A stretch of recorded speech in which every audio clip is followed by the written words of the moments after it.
Welcome to Donmar TV News Channel. Alam niyo ba ang talagang sinusuportahan ko na maging presidente sa susunod ay wala iba kundi si Bongbong Marcos. Kasi siya ang mayroong sapat na karanasan.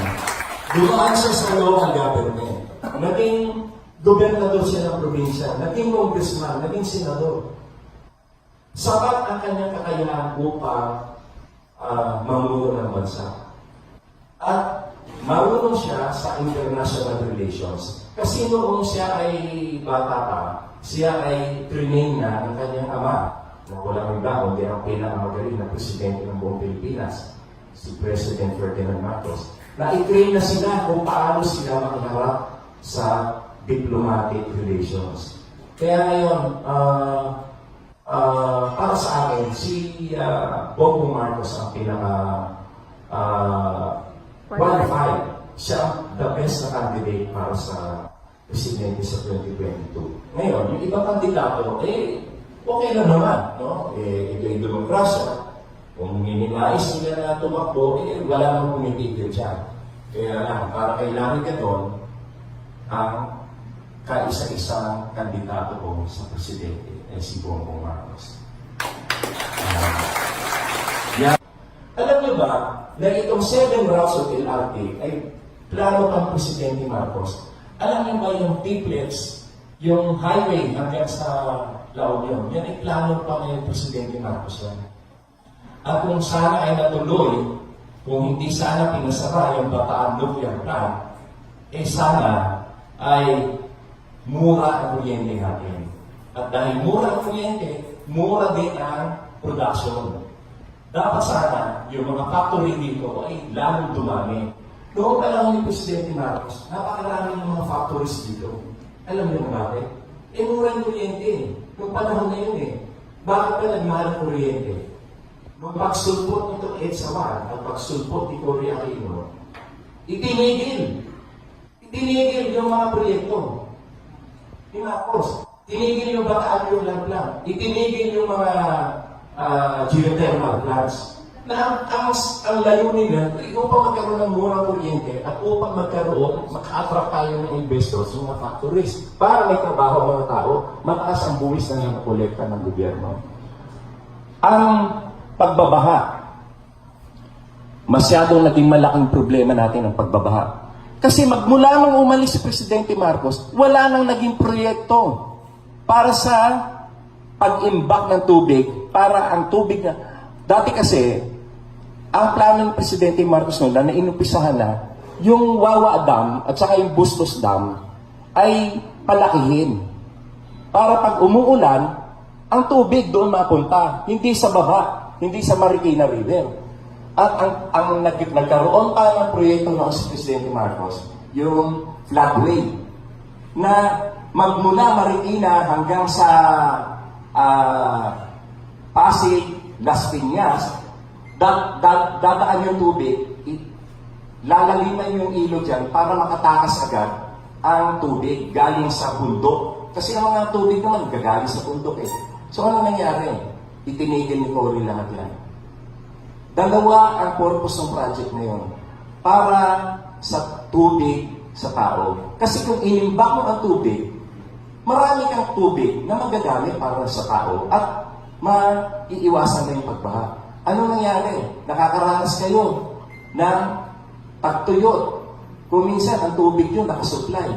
Gabi hanggang umaga kailangan mag-ipon ka. Sa Sampaloc area, sa Manila, ang tubig doon, baka siguro paswerte niya silang may tubig ng 6 na oras sa isang araw. Anong dahilan yan? Kasi pag summer, kinukulang tayo ng tubig.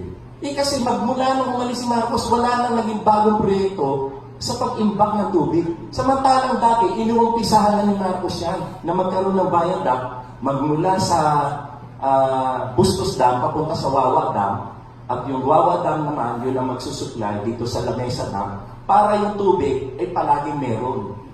Laging nakadalo yung tubig. Wala. Itinigil lahat yan ni Cory. Kasi wala sila sinigaw. Demokrasya, demokrasya, demokrasya. Maiinom mo ba yung demokrasya? Makakain mo ba yung demokrasya? Dati mo tayo may demokrasya. Sino ba nagsabi na walang demokrasya noong panahon ni Marcos? Eh di ba nag-eleksyon pa nga tayo? Meron tayong batasang pambansa, meron tayong mga senador. Anong pinagsasasabi nila na walang demokrasya? Kasi yung ginawa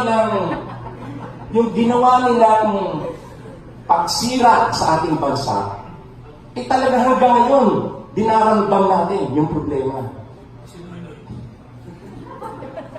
Alam niyo ba ginawa ng hayop na yan? Si Gloria Macapagal Arroyo, nagkaroon ng proyekto na yung Laguna Lake ay i-dredge para lumalim.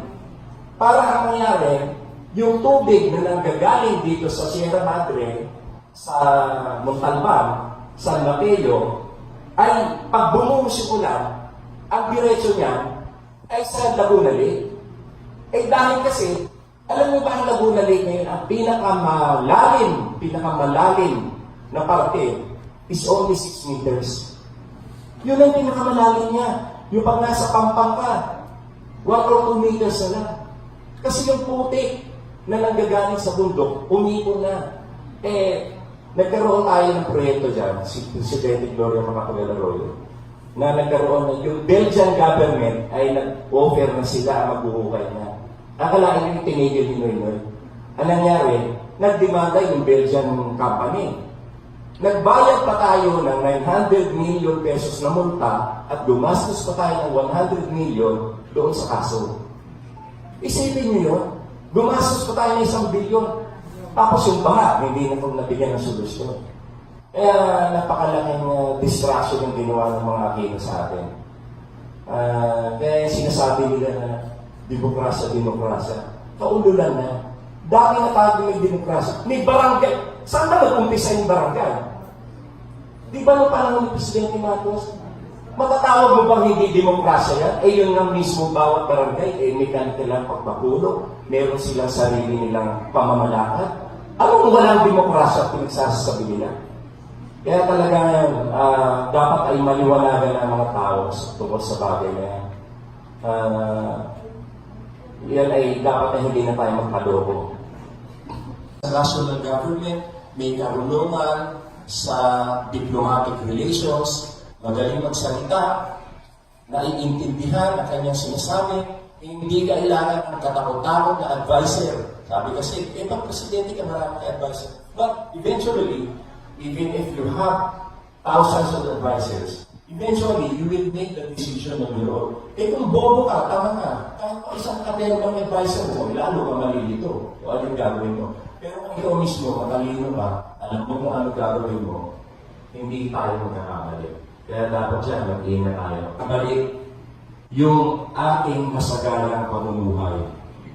At yan ay makakapa natin kapag tayo ay napamumuan ng isang kagaya ni Bongbong Marcos.